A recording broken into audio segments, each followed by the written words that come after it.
Welcome to US Rugby Happy Hour Live. Interviews with the biggest names in American rugby. The New England Free Jacks, Major League Rugby champions. One-on-one to score. Here are your hosts, Bill Baker and that other guy. Everybody, welcome to the show. It is Wednesday night if you're watching live. I know John Fitzpatrick, Fitzy from Rugby Morning and I are watching live. We're actually live people, not AI, which all the other podcasters are doing. I've heard. People have told me we're the only live people alive. You're real, right? Fitzy, you're real? Blink twice if you're real. Oh. I believe robots nowadays can blink. I believe that's NASA scientists and the MIT graduates, grad school, have taught robots how to blink. It's pretty amazing. I mean, that's... Fitzy, what's up? How are you? I've been watching a whole lot more of Dancing with the Stars than I ever have, ever. Any other year, I'd be like, you know what? We're done. We're not doing the show anymore. But, yeah, you're right. You're right. I'm all in on Dancing with the Stars, man. I can't get enough of it. And until Ilana Mara's out, then I'm done. I mean, hopefully she wins. I love the way how she's going far. I don't know if you. I know we're already off the rails already. I don't know if you watched last night, but I did. And I did not. That was fair. It was a great performance. Well, is she actually? She flipped him. It was amazing. Yeah, I was gonna say. Okay, yeah. I saw someone online talking about how they should do the Dirty Dancing bit. Man, where she lifts him. Yeah. That'd be amazing. But you're right. You know, one of the great things about that, and we should talk about this right now before we get into a recap for the listeners, you guys tuning in right now, thank you so much for tuning in. Before we get into the next thing, please like, follow, and subscribe to this show, whether you're watching live on Facebook, YouTube, or wherever, or if you're listening to the podcast replay, which comes out on Thursdays, please like, follow, and subscribe. And leave hey, we love reviews. Anything goes. Remember, we're humans that don't blink, and our feelings get hurt. Right? Just be nice.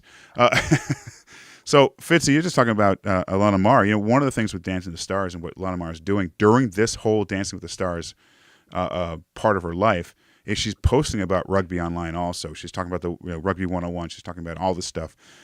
So it's so important for the game, for the arguably the most visible player right now in the world as far as women's rugby goes, or at least sevens goes.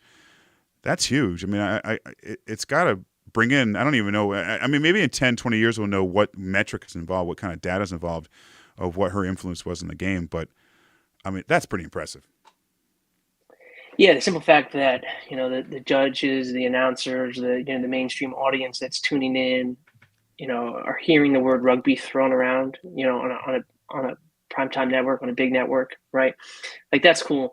I think it's ABC, right? So it's not NBC, so they don't have rights to maybe show, but it'd be awesome to show like a couple of clips, just so, everyone's watching, They're like, oh, rugby, let me see. And then they see a clip of Ilana Mara stiff arming someone. Like, that was great. So not just her dancing partner. So like, everyone vote for her. You can vote up to 10 times. Just keep it going so people can keep hearing that word rugby. Right. That's a great point, Fitzy. Vote. Whether you love her or not, it's about the game. Build the game. Get her on there. And, she's not bad. They're not bad. She's actually pretty good. She's been getting really good scores. Yeah. I mean, if you've seen the way I dance, I know what I'm talking about. So, the old one step. Again, listeners, real quick, we're going to have Mike. We're going to have Scott Lawrence, the USA men's head coach, coming on about 9:30, if not sooner.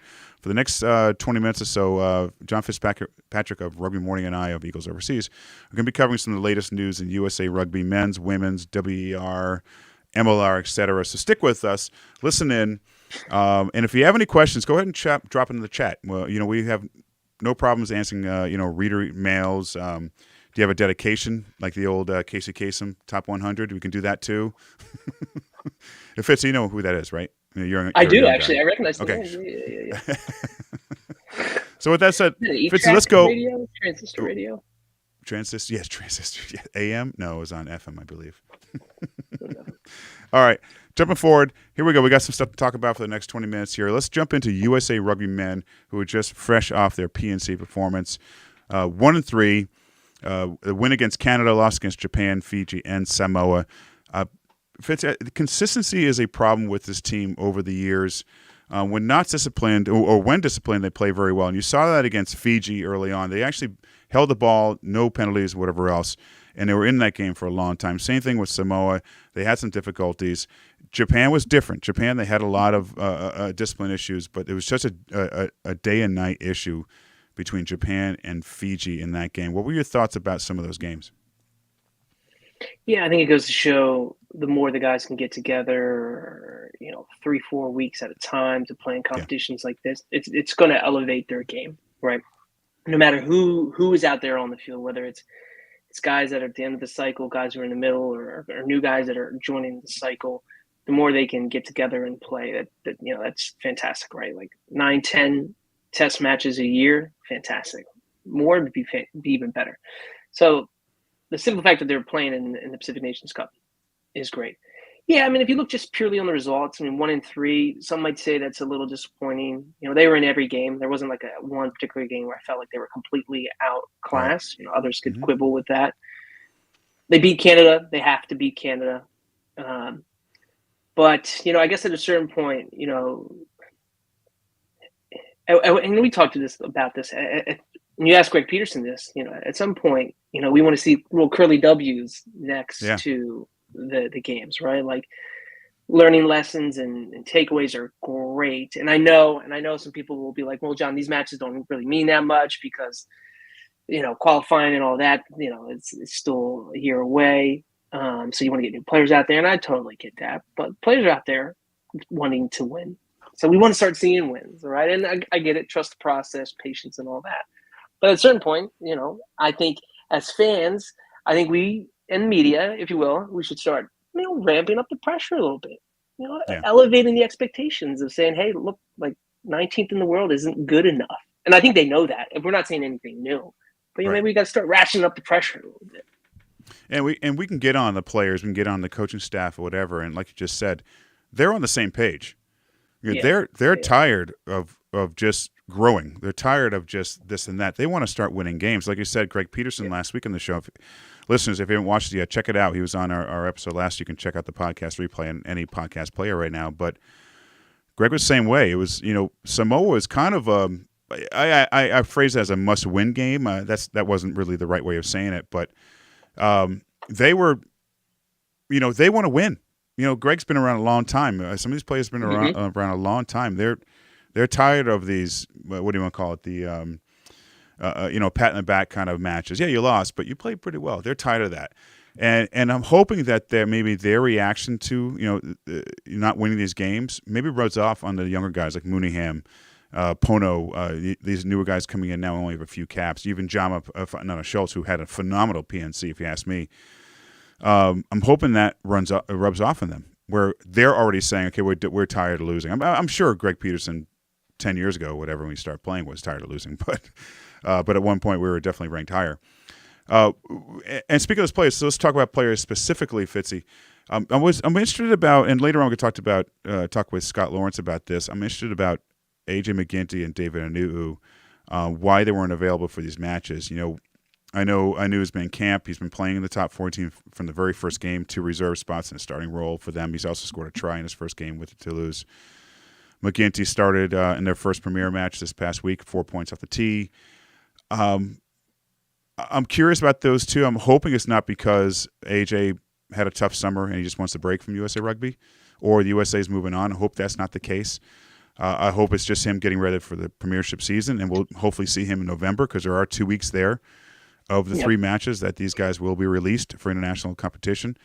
So outside of those 2, I mentioned Jama Schultz and Peterson, I thought played extremely good leadership roles in those matches. And Jama, I love MLR, but as my handle says, Eagles Overseas, I just hope these guys like Jama gets recognized by a team overseas and maybe gets the chance to play that level. So what are your thoughts on the players?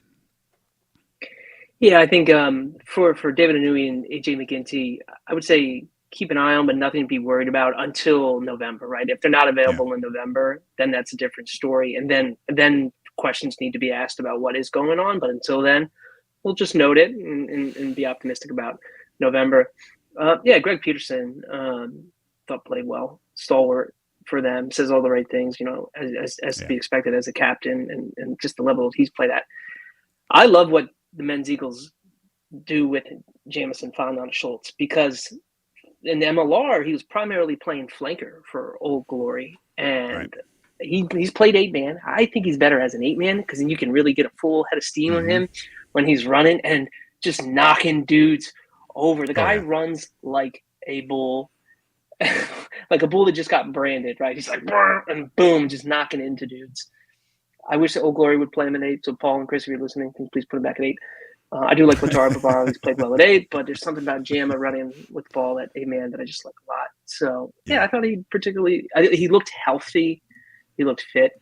And it was, the weather wasn't ideal for rugby, right? It was hot and humid, 80, 90 degrees or whatever that was. I don't know what the Celsius was, because we're obviously not on that system.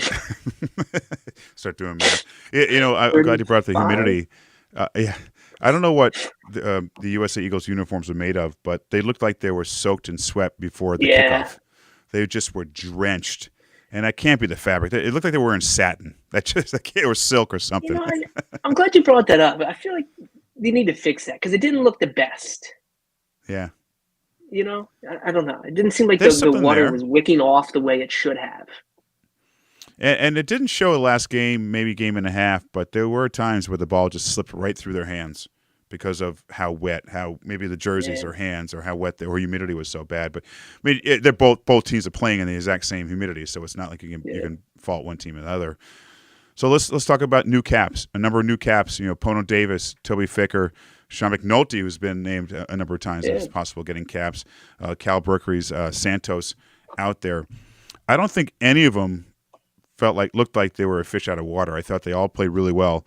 My number one new cap player is Toby Ficker, who has 2 caps now, or 2 or 3 now with USA. He came in late in the MLR season with the New England Free Jacks. I've been following him for a little while. He's been playing really well when he gets the minutes overseas. But to see him get into the international level, he fit right in. He looks like that fullback that USA has been missing for a while since Will Hooley retired. I think Blaine might have played a couple of games back there fullback. So we haven't really had that strong fullback. I know he's only played a few games, but he could be that guy that fits in there. And also, what happens to Mitch Wilson when Nate Oxberger comes back in November? I know there's room, because you look at the wings, Mooneyham, Oxberger, got Frickers playing so well at fullback. Where does Mitch Wilson fit in? So what are your thoughts on these new caps? Yeah, I like Toby Fricker a lot. I think he's got that size I think you want out of a fullback. He's over 6 feet. He's over 200 pounds. Nice he's blonde rangy, hair too. Beautiful blonde hair, a la Bill Baker. Everything you want in a telegenic fullback. But yeah, I thought he played particularly well. Kudos to his, I think, grandma that was born in New Orleans. Thank you, New Orleans, for that. He's been a great. He's played in the URC. He's played in the Premiership, right? He's 28, so he's not a spring chicken, but he's not old. I think he's right in his prime. So a good run to 27. Maybe sticks around for Dortmund. We'll see.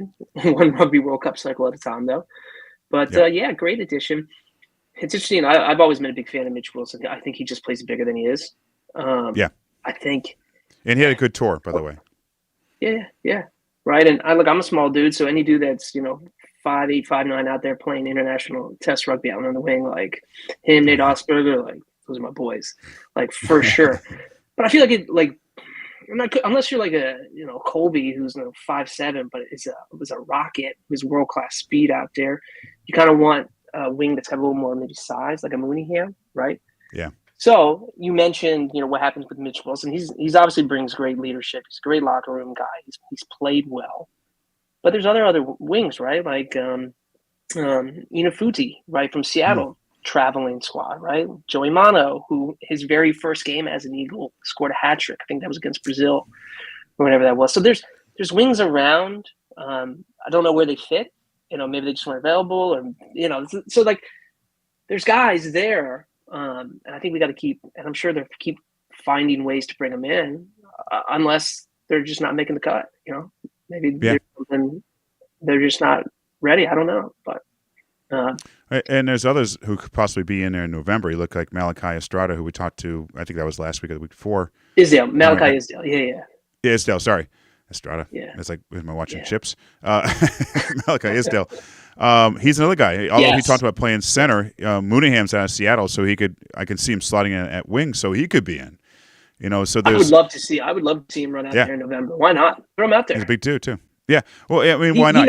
He knows big level rugby. He's obviously knows big. Like the stage isn't. He's not going to be afraid of the stage. Well, I hope not.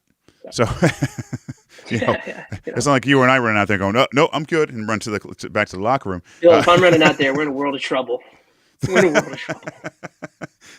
From 19th to 39 in one match. All right, finally, let's wrap up the USA men's conversation. Look forward to November test. Not really a lot to say here. I mentioned earlier about David Anu and McGinty. Hopefully we see them at least for 2 of those matches. The first 2 matches, November 9th and the 16th against Portugal in front of their home crowd. That, to me, is the game I want to see them win. And all. If they have to win one match, I want to see them beat up Portugal for many reasons. 16th, hopefully those 2 guys are available. And others against Tonga. Tonga's the only team they did not face in the PNC. Tonga's a big team. They'll face them in France, southeast of France. Who knows? Maybe Titi Lamasatelli suits up for Tonga. Who knows? I think I got that right. And then they wrap up that tour against Spain. Spain is a must-win. They have to win that game. I know Spain's not a pushover like they used to be, but this is a 3-game series that USA can go 3-0. I really think so. Tonga, I think, will be the toughest match. Big dudes, but I do think they can go 3-0. And also, much more important, Fitzy, we need to get sponsors to pay for us to go on this tour with them. So if anyone knows any sponsors who has like $10,000 extra to send our way, it's extremely important. We will mention your name every 4 letters or every 4 words if you send us on this tour. All right. Moving forward. What's that? No, I was just going to say, I was looking at the November 25th. That's on Monday? Spain. Is that a Monday? I could have that wrong. Yeah. 23rd. It's got to be the 23rd. Oh, yeah. Probably anyway, 23rd. Yeah. I took that straight from the USA Rugby press release, so I'll blame that on Calder. Don't tell him I said that. Okay. Moving forward, USA women kick off the WXV1 this weekend against England. No match against Canada in this first series. However, they did play Canada this past weekend in a practice/scrimmage. No word on how that went. I'm sure there was more of a stop and go kind of scrimmage. Canada's hard enough as it is. England, France, and Ireland are no pushovers. Ireland is probably the one match. Honestly, I think USA wins. Unfortunately, they only just one match. They'll have their hands full with England this weekend. I'm glad they're getting done with England first. Can they win these matches? Yeah. But there has to be a lot of change. Sione's had to make a lot of progress with this team to really compete at WXV1. Part of me is worried. I'm confident in this team, but I'm worried that they're going to be just I don't want to use the word embarrassed, but it could be a tough series, XV1. What are your thoughts right now? Yeah, I mean, if you go back to the conversation we had with Katie Benson last week, they understand that. I mean, everyone knows the Red Roses are a phenomenal team, 17-game winning streak, right, dating back to the World Cup. They're a formidable team, obviously, but it seemed like Katie Benson and everyone, they're fired up. Like they want to play. Like they're glad they're in the WXV1 because they want to be playing the best. That's how you get better. You have to play teams that are above you to improve, right?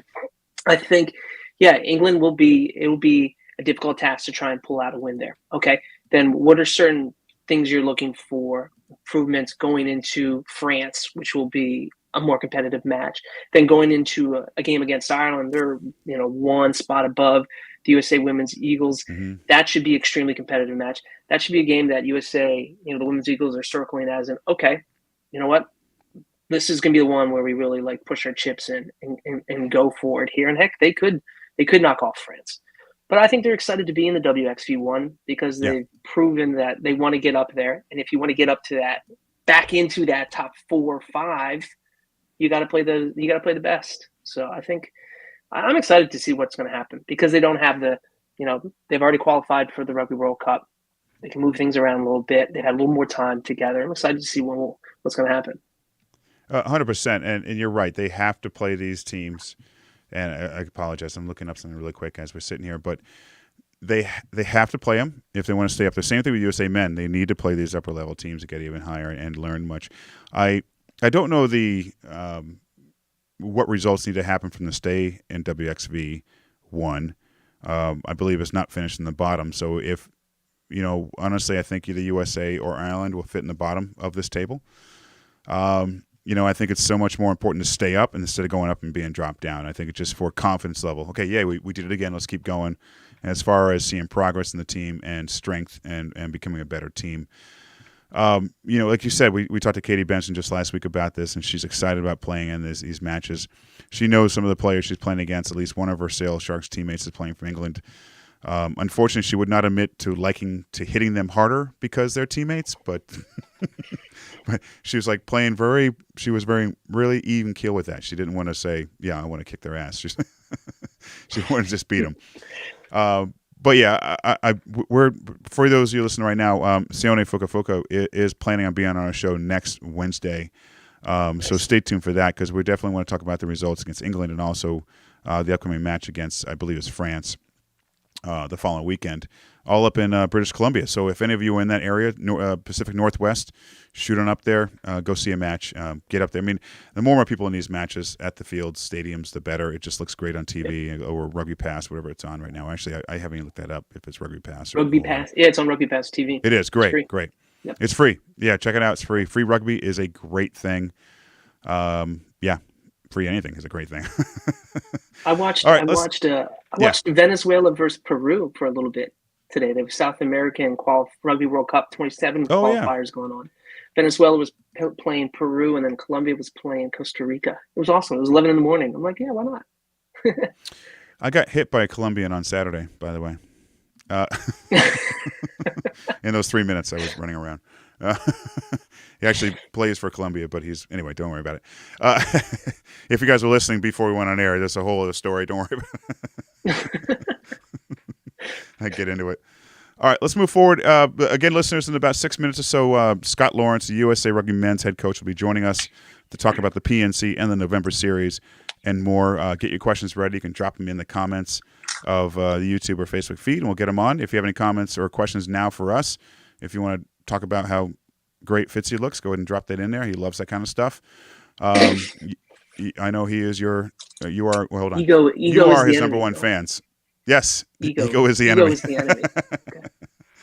All right, let's touch base. Major League Rugby, there has been some news lately. There's a lot of different things that happen over the summer. And the biggest thing right now, Fitzy, Dallas is out of Major League Rugby. That's huge. I mean, also Colorado Raptors are out. They were not in MLR, but they were at one point. But they're out at least temporarily from the South American League. So Dallas is out. Fitz, I know you've been following this more than me. What's your take on this whole deal? Yeah, what more is there to say other than it's disappointing, right? Anytime you hear about another franchise not make it, certainly disappointing, particularly because things were turning around for Dallas, at least on the field, right? Number of key players there. Sam Gala, of course, kept USA men's eagle. A number of other great, Argentinian players running around for Dallas. Yeah, if you listen to the Fantasy Rutgers show, they interviewed Brock Gallagher, who was on the team, and he actually mentioned that apparently the dispersal draft happened today. So where the players are going, we'll find out. I'm hearing inkling of one team, maybe San Diego, getting a really big player, as much as I'll say. Unconfirmed, of course. So the players are obviously going to disperse. Some may not stick around in MLR. Some may go elsewhere. You've got some people kind of wringing their hands like, what does this mean about MLR and stability of the league? And, I think it depends on each individual franchise's circumstances. People are saying, well, hit the pause on expansion before things. And I'm on the fence on that because I do feel like if there are communities and there's good ownership and they know what they're getting into and they understand it's going to be a long process and they've got a runway, i.e. money that's going to see them through years of losses, and they understand that, then let them spring up and let them come online if a team drops out. So unfortunately, it's going on with the Dallas Jackals, a number of key players, and they're going to, the The unfortunate thing is, more than likely, it will be an unbalanced schedule for next year, right? There'll be 11 teams, not 12. I don't foresee a franchise coming on board to make it 12. Doesn't seem like the American Raptors are going to join MLR because they're ceasing operations there. So, a little doom and gloom, but it's to be expected still in a startup league and a niche sport here in the U.S. Yeah, and we can speculate why they went under for many reasons. I've never been to the Dallas games, never been to the stadium. I mean, on TV, it looks like there's no one there. It's a large stadium. It's a baseball stadium, yeah. Yeah, baseball stadium. There, there's only. The Rangers look at used to play there. Okay, yeah, that's right. When you look at other teams like Seattle, New England, San Diego, again, I bring them up a lot because they're able to draw 4,000 fans or so almost every match. So ownership may be losing money every year, but they're not losing as much every year on those teams. So it's maybe doable for them, let's say. I don't know if any team's actually making any money. I don't think they are. But you look at teams like Dallas, and when Rugby Atlanta was around, there's no one there. I mean, how do you succeed? How do you survive as a team? How long do owners say, okay, I don't mind losing $1 million a year? It's a lot of money, at least for you and I. I think it's a lot of money. I don't know about you. But it's there's only so long that these owners can stay in it. Because I honestly believe a lot of these owners, they do it as a hobby because they can, and maybe they enjoy the game. I can't imagine right now they're going, you know what, I want to get in this because I'm going to make a lot of money. It's only if you're in it for the long run, maybe. So it definitely is somewhat hobby. You look at the old Giltini's owner. Who knows what was going on there. He just had money he just wanted to spend, and then that just ended up being the demise of both those teams and the stuff he went through. So you got to look at the teams that can stick around long enough that draw fans. DC, Sheehy's out there trying his best to find a new stadium to get in a better place to bring in more fans, a better fan experience. Having a good conversation with them after one of the Free Jacks games, like, yeah, this is the kind of thing we need. Every team needs to do. The festival atmosphere, getting new fans. So I just didn't see that with Dallas. Again, I haven't been to a game, so just watching on TV, I couldn't see if it was good or not. But I could imagine that was part of the problem. But I do hope. Part of me hopes that, and I want to talk about this team next, the Anthem. Part of me hopes that a couple of those USA eligible players end up with the Anthem. But Sam Gola, I can imagine maybe going to San Diego because he's that name and they can afford him. Or Gala. Did I say Gola or Gala? I never get that right. Even when he was on the show, I get his last name wrong. All right. Speaking of Charlotte Anthem, Anthem Rugby just traded for Junior Gaffa, who was on loan for New England Free Jacks all last season, had a great year, MLR Rookie of the Year. For some reason, I feel like he did play for the Free Jacks end of the year. Am I wrong there? Do you remember that at all?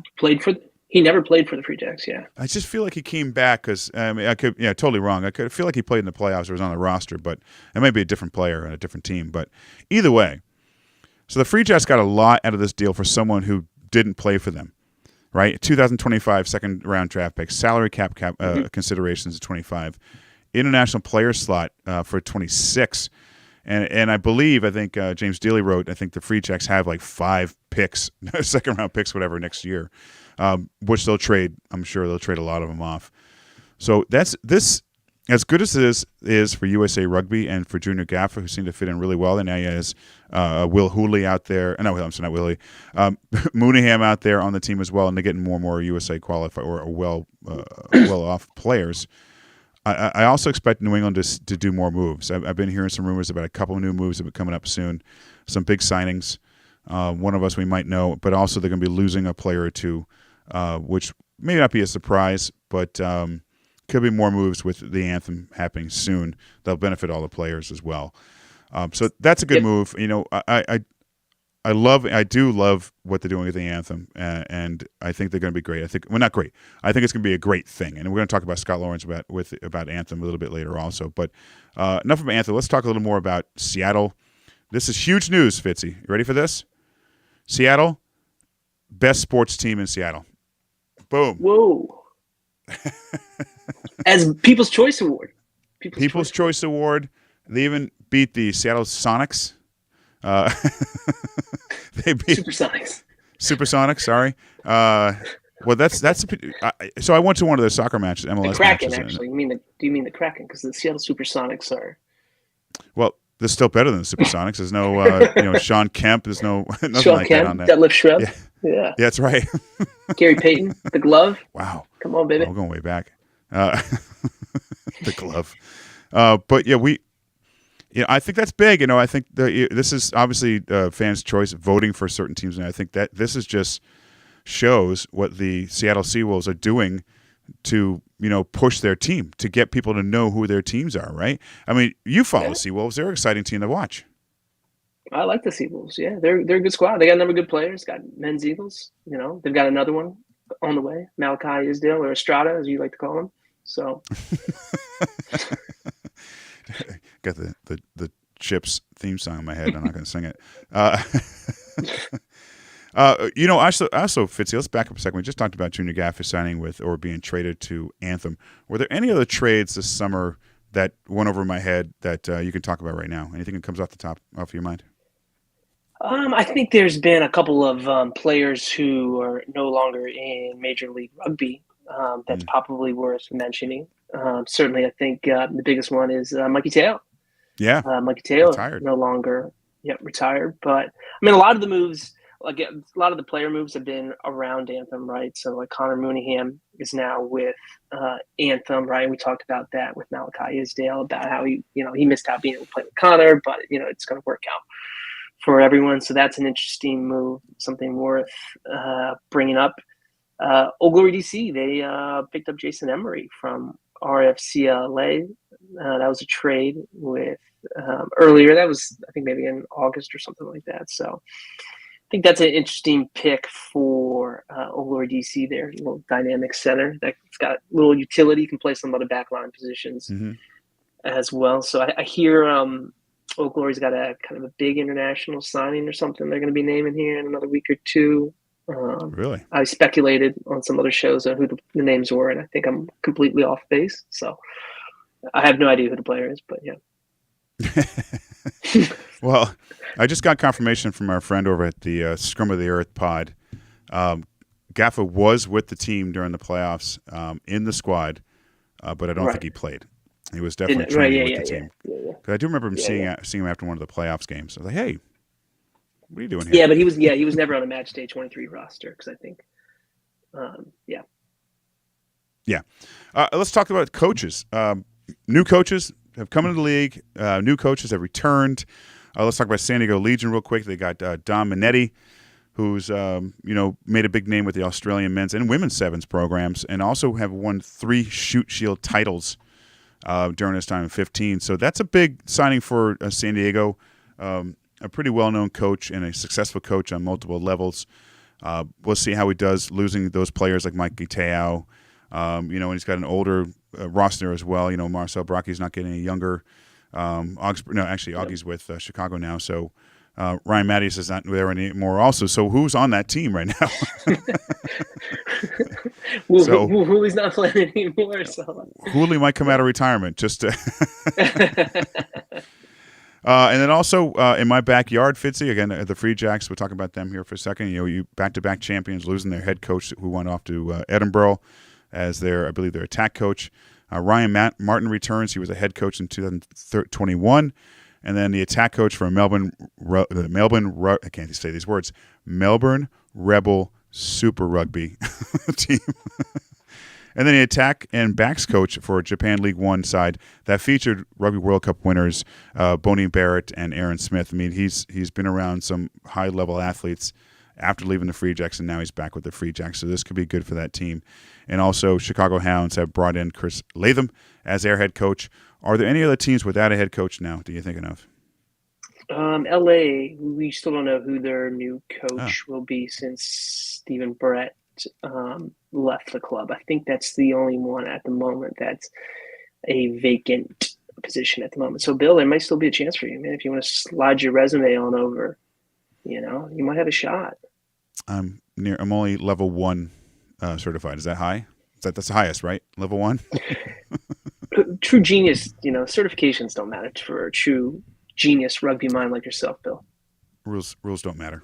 Certifications just hold you back, man. Too many regulations, man. Come on. Losers follow rules. Anything else but MLR before we move on? I'm hearing the Rugby Rant shared that they think the season's going to start. They were hearing that the season's going to start in February. Right. So maybe skirting around the international level, 2-week hiatus thing that happened there at the end of the season. So we'll track that and see how that goes. I've confirmed that, not the exact dates, but it will be done before the international window. The season will be over before the international window this year. The test last year didn't work, but the deal will work because some of the people I've talked to do head off to other leagues around the world, and this also helps with signing of those players to MLR. Yeah. So there are some players, and I know a couple right now who are in talks with a few teams. One player who's communicated with a couple teams, including New Orleans and New England. I know who you're talking about. And I don't. He plays elsewhere, and he's getting, this person's getting permission to play in MLR during that part of the season because the regular season doesn't begin until July or after the international window. So it works out great for players like this guy and others. So I wish that person luck wherever he lands. But also I just, I like the idea. I mean, New England, even DC, Chicago is not going to be fun in February going to a match. And I do hope they do not do road games for the first 4 or 5 matches of the year. That's just too much. Like the early in the league, or play in Vegas where it's just crazy. Could we see like a snow rugby game, like a legit snow rugby game, and say like New England or something? Snow Bowl, Chicago versus New England, or can we get a team in Buffalo? Can we just play that game in Buffalo? Right, Jesus. the Ice Bowl, like way back when. Yeah. All right, let's talk women's club rugby. The WER, Women's Elite Rugby, how many of you have heard about. It's just picked up this past year. They held an online town hall today for prospective players to learn more about, a player declaration process. One thing I noticed so far, Fitzy, and we asked some of the players who play over in the WPR in England if they're coming back, and none of them said yes. And so far, none of them are. Etty, I can't say her last name, but Etty apparently is back in the United States. I'm not sure if that's for WER or just for personal reasons. But she's the only player I know of who is back. Everyone else is with their WPR clubs until the end of the 24-25 season. So do you have any insight on WER other than that? Other than I'll lead with the first name that I mentioned at the top of the show. But Alona Mar, as we mentioned on our show, 18 months ago, said that, she had on her calendar, she wants to try and crack on for the USA Women's Eagles at the 25 World Cup. She's going to need to get her feet back into the 15s game. And of course, the PWR team would love to sign her, I'm sure. But what a coup that would be if Women's Elite Rugby got the world's most popular rugby player at the moment to play for their new competition. Yeah. I mean, all the dots are lining up here. Let's connect them. How cool would that be? They're raising – look, if you're the Women's Elite Rugby and you're going out and they're raising money, and I think there was an article about how they got some funding, but if you're going out to investors and you're like, we can secure Alona Mar, who's the world's biggest rugby player right now, and we can trot her around to every city and chronicle and get a documentary in her journey to try and make USA Women's Eagles. Like, there's a lot of storytelling potential here with this. Let's make it happen. How much money does she need? What's her price? Let's make it happen.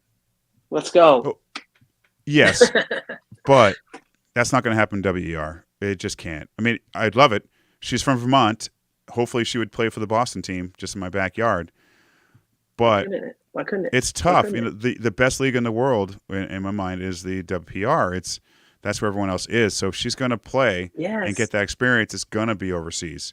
I mean, Lev Kelter's over there with Loughborough Lightning. She's going to be playing for them as soon as this WXV is over. All the players are going back. There's a couple still in Europe, but most of them are there. One of them, by the way, I meant to – go ahead. Sorry. I'm going to pivot for a second. No, I was just keep going. I was going to say yes, but they can't afford her right now because her price is going up. And in Women's Elite Rugby, if they are raising money for investors for this league, one of the pitches should be, what is the price for Alona Mar? And Alona, what's your price? We will get it from the investors. Let's build this league together. You'll be the face of it. This is your chance to play 15s, to then get a showcase for the Women's Eagles to try and crack on there. What's your price? Give her ownership. Give her ownership in the league. I mean, who knows if the league takes off and lasts forever or becomes profitable, but give her ownership. Yeah, 100%. This is the time to get him. I mean, this is she's at the top of her game, top of her worldwide publicity, or being noticed anywhere. You know, She's the most followed rugby player in the planet. Almost as much as us. We're not players though. She'll never come back on our show again. We're too small for her now, man. Well, she has a new email. It's like I have to reach out to her agent to get on here. We're like, yeah, we don't deal with agents. 100%. I'd love to see her play around the country. But again, it's if her goal is to play for USA 15s in the World Cup, she's going to go overseas, and she'll take what she can get, or they'll give her what they can give her, and it's got to be for a club like Saracens or whoever. It can't be, no offense to Kate Zachary, it can't be Trailfinders. It's got to be an elite club who's going to have a chance of winning it every year, and that's why I'm also surprised why Lev Kelter went to Loughborough. She did make her first stint with Saracens, and she played great with them. But now she'll be back over with Loughborough. So I'm excited about her returning. I'm excited about all of them returning. But also, a minute ago, I thought about Katana Howard. Did you see her press release? She came out saying that she has a DVT. My glasses on here, and we wish her the best of luck. She's been out for a bit. She's trying to spread the awareness about DVT. That's deep vein thrombosis. She's been suffering with this blood clot for a while now, and it's been keeping her on the sidelines. It's painful. It's difficult. She wears a compression whenever she travels, and it's just pain and swelling and redness in the extremities. But I mean, I'm zipping through here. There's a lot I'm missing here. But do yourself a favor, get on Instagram right now. Look up Katana_banana9. And just read what she wrote. It's tough. I mean, she's a high-end athlete who I was wondering why we haven't seen her in the USA mix for a while, and this is why. DVT, basically it's a blood clot that can occur mainly in your legs, but can occur in your arms too. It can lead to life-threatening complications if not caught and treated early enough. After their last tour to Japan, she got back to the UK and started feeling a pain in her calf. 2 days after landing, she was limping very badly and couldn't get through the night without waking up in pain. And I'm just reading this from her Instagram post. It felt like a sharp pain and ache in the deepest part of the calf. 3 days after the pain started, she brought it up to roommates, and they decided to go and get it tested. Blood test and ultrasound confirmed the blood clot. She's currently on anticoagulants. I can't say that word.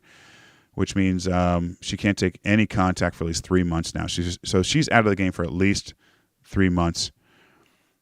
Slow recovery so far, and things definitely haven't gone the way she would liked. But she had no idea of the symptoms of DVT, so she wanted to make sure you all knew. Listeners, please pay attention to this. So it's pain, it's tough. You don't know. It's if you're feeling this in your calf, get it checked out because it could be deadly. But that's Katana's situation right now, and we wish her the best. We'd love to see her back out there again. She's a phenomenal player. And I'm not sure where to go from there because we just brought the whole party down. All right. So anything else you can think of? We've been covering WER. We covered WPER a little bit with those. Let's talk about WPR for a second. Again, most of the players are with the USA team in British Columbia for the WXV. There's one or two still over there. We talked about retirements with Micah Teo, Peter Malcolm, Ben Landry retired from the USA, or from rugby completely, Josh Henderson, but also Alicia Washington has retired. Nia Tapper, as we all know. A couple more players did retire from the USA Sevens team. I apologize for not mentioning them right now or off the top of my head. But one thing, though, going back to the USA Sevens, although we haven't talked about them at all yet, Emily Bidwell did say that it's going to be a much younger team this next HSBC Sevens, and we see why. Alev's playing 15s. Alano's dancing or playing 15s possibly. A bunch of people are retiring. It's going to be a different team. Steph just announced that she retired. Yes. Yeah. We don't know, Alona Mara, we don't know what, she's going to be back on the 7th circuit or she's, 15. So, yeah. She'll be back. Just don't know where. And my other thought there was like what I just said about a much younger Sevens team. I think that's also maybe another reason why she might go for the 15 side and try to qualify for the World Cup team. And there was some grief early on from some people online about her doing Dancing with the Stars instead of competing with the team right now. basically saying how upset people would be if she made the team when she's doing the other stuff. But let's be clear. The coaches know. The coaches aren't just going to throw her on there and bump someone off. She's going to have to earn the spot, and she knows that. Oh, yeah. She said it herself. Yeah. She has to earn that spot. Dancing won't earn that spot, but she's doing things that no other rugby player has really been given the opportunity to do. Todd Clever had the opportunity of posing in the Sports Illustrated, nude issue, whatever it was. That's phenomenal. And I think, but he also got a bit of trouble with the coach, John Mitchell, back then because he missed out on some trainings because of that situation with the ESPYs and all that stuff. I think it's a different world now. These players are starting to get the recognition that they deserve, and they're getting the leash to do it, and they're able to come back and then compete and vie for a team. So I wish her the best of luck, and I wish Katana the best of luck. Yeah, that's all I have right now. All right, Fitzy, anything else? Did we miss anything? No, I think I'm looking at the clock. I'm getting nervous, Bill. Yeah, I think what's happening, I think we might have some technical difficulties with Scott Lawrence, so I've been looking out for him. I know he had some scheduling issues, and we were hoping to get him in tonight at 9:30, but he's obviously behind. So we're going to just talk a couple more things. Hopefully he's able to jump in. If not, we're going to get him on next week. That's no problem. We got Sione Fukafuka coming on. Why not Sione and Scott Lawrence, which honestly, I think we did that early in the year. I think we had them on both on one show, which was phenomenal that night. So I want to have one thing from you, Fitzy. I want you to give me your prediction, okay, for this weekend's USA Women's versus England match. Can you even come up with a score? Yeah, so I asked a similar question in my newsletter the other day. I asked, do you think the USA Women's Eagles will keep it close against the Red Roses? And I haven't – actually, I might have been in yesterday's or this morning's email, so I haven't looked at the results yet. I would love to see the Women's Eagles not give up more than, say, 40 points. Give up less than 40, and if they can score a couple of tries, right? Like getting on the board and getting tries and showing phases you can put together, dotting down some tries. If it's like 40, 15, 17, I know that's a big spread, but to me, I think there's some wins they can take out of that. Well, it has to be positives. It has to be points on the board for USA. Win or lose, obviously win, but lose, it needs to be some good points on the board. Not a penalty kick, early in the match to get your only 3. They need to have a few tries and some kicks as well, even if they lose by 20 or 30. I think that's important for them to be able to score against a team like England and then just build up to that. I'm a little dismayed that most of these players, I mean, there are college players, there are, domestic players on the USA team, but most of them are WPR players playing against WPR players in England. So what's the difference? You know what I mean? They're in the same league, and it's nothing against the USA coaches, and maybe it's something for the England coaches. Why? What's the difference? And maybe it is because most of these women didn't start playing until they were seniors in college, while the England players have been playing since they were younger. I don't know. It's something. I think I'll go back to again what Katie Benson said. And I think what we'll see, and I'm actually really looking forward to this, is she mentioned just like how physical they want to play the USA Women's Eagles, like how they want to bring it to the Red Roses, right? So, I mean, we may see from the first few minutes just how physical the match this may be. If they come out of the gate and they're just dropping bodies, so to speak, and they're really taking it to the Red Roses, right? Pushing them on the back foot, and they're kind of startled by I don't want to say reckless, but just how intense and physical. Then it could be an interesting. Then Red Roses may be like, all right, we got a match here. I don't think because you said they're familiar with them. They're all teammates, right? In PWR, they're all very familiar with them, so they're not scared of them at all. No. I think it's just playing time together, right? So that first 10 minutes there, if they're really taking it to Red Roses and they're physical, they're hitting rucks and clearing people out, and there's big dominant hits, could be interesting. So, yeah. Well, let's end it with this, Fitzy. At the end of November, when that series is over, the USA men would have played 9 international matches this year. I don't remember the last time they played that many matches. That is only good for the growth of the game. Now, off the top of my head, I don't know how many the women had, but they've had considerable amount of matches this year as well. It's the right direction for USA women and men's programs. We're getting there. Scott Lawrence is pushing this team hard. Sione, I know, has been pushing that team hard. There is progress. We saw the new guys come in, and it didn't look like fish out of water. There have been some times we had a rookie come in, they were just like, what am I doing here? BSAG and a couple of the college players fit in. They did well with this team. So I know they get grief from people online, social media, whatever else, and they're giving crap for losing some of these matches. But it's just the beginning of the growth of these programs. And maybe I'm a homer. I don't know, but I do feel like it's in the right direction. It's almost like the beginning of this is take 2 steps back to take a step forward, and we're now taking 2 steps forward and 1 step back every so often. So I think it's a flip side. It's getting there. As we talked to Greg Peterson and other guys, they have adapted Scott Lawrence's, 0 Gs, all that, and they're going for it, and you can see it in some of these matches, despite the losses, and they're fun to watch.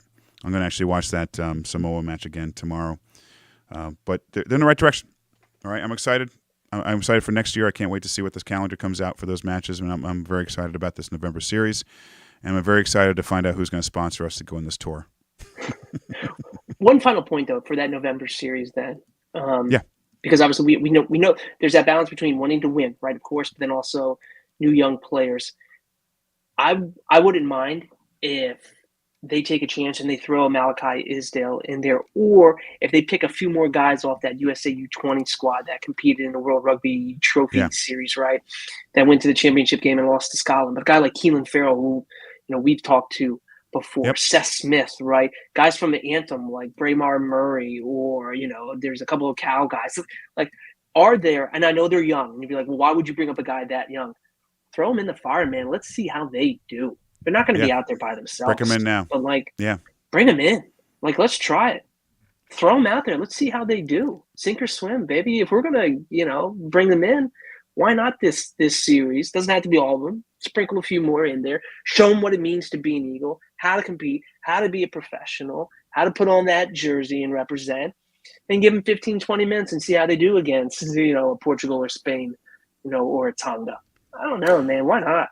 And I think you're right. These are the matches. There's no trophy on the line with these 3 matches, right? It's and climbing the ranks of the world rugby right now isn't important. It's getting ready for the 27 World Cup. It's getting ready for the 31 World Cup. It's building Anthem. It's building the programs, the grassroots programs, the pathways programs of the U20s, U23s, et cetera. That foundation's been set. It's not going to happen overnight. It will get there. But I'm excited. You're right. I'm excited about Spain, Tonga. I think guys like Seth, like you mentioned, a bunch of those players, get them in there. Maybe one game, send them back home, have them enjoy the tour, get them involved in these tours, see what that level of rugby is like, and get there. Try to win the matches, obviously, but I don't see them all in the field at one time, Fitzy. Don't put the entire put the U20s out against Portugal. No. Hey, boys, you want to earn it? Here you go. Yeah, here you go. Get out there. You know what this is? It's a rugby ball. Yes, good job. Now get out there and hit somebody. Go out there and hit somebody. Exactly. Listeners, thank you all for tuning in with us tonight. Unfortunately, our guest wasn't able to make it. We're going to make it up to you, though. We're going to have him on next week. I'm 98% certain he'll be on next week with us. This was a tough get tonight because Scott Lawrence just got back from Japan, and schedule's crazy when they get back. But he will be on next week. I hope you enjoyed us talking about USA Rugby news, MLR news, WER, WPR. There's some other acronyms and stuff in there I think we missed, but but we do appreciate you tuning into this. Fitzy, any last messages you would like to talk? Anything you want to share with our listeners? I would just say make sure you tune in next Tuesday for the 3rd episode of Dancing with Stars and vote for Alona Mara. There you go. And Scrum of the Earth, no, he's actually on the East Coast, but there are times when we reach out to guests and I put down the complete wrong time because I think, okay, they're out. I'm doing math, West Coast, Mountain Time. No, not Mountain Time. or some guests are in South Africa or New Zealand, and I'm like, okay, that's And I start getting a headache. It's a day ahead or a day behind. Don't make me do math, because after 10, I can't count. I just say 9 p.m. Eastern Time, Wednesday. You do the math. All right, guys. Hey, everybody. Thank you so much again for tuning in tonight. We had a blast talking about the game of rugby. It's been a blast. Again, give us a follow here on live. What you got there? Brotherhood. Army plays Navy on Saturday. Oh, that's right. Oh, it's be a good match. I might go to it. Tune in. Is that on TV? Is that streamed? And go to the acknowledgments, and you can see my name and Bill's name in the book. I'm ahead of Perry Baker. The only time you'll ever be ahead of Perry Baker. And last time we pitched another podcast, listen to Scrum of the Earth. They just interviewed Martin Pengelly about the book, so check that out. And then when you're done listening to that, go back 2 years from now when we interviewed him about the book also, or last year, wasn't it? Wasn't that the episode where Alona Mar was on? Oh, it was Alona. It was Alona, and oh wow, yep, that was a score that night. Ooh. All right, check out the interview with Alona Mar also. That was pre-video. That was when we were just doing audio only. That's right. Yeah, we were just doing audio before we wanted to show our pretty faces to the world. Our viewership has dropped since we went to video. Jesus. I had to get my teeth redone. My wife says all the time, "What? Why would you say that?" All right, buddy. Everyone, thanks so much for tuning in. Tune in next week. We will definitely have a guest on next week. If not, you'll hear our lovely voices, and we'll talk about everything wonderful in rugby and USA Rugby. Have a great night. Have a great weekend, and we'll check you guys out next time. Bye-bye.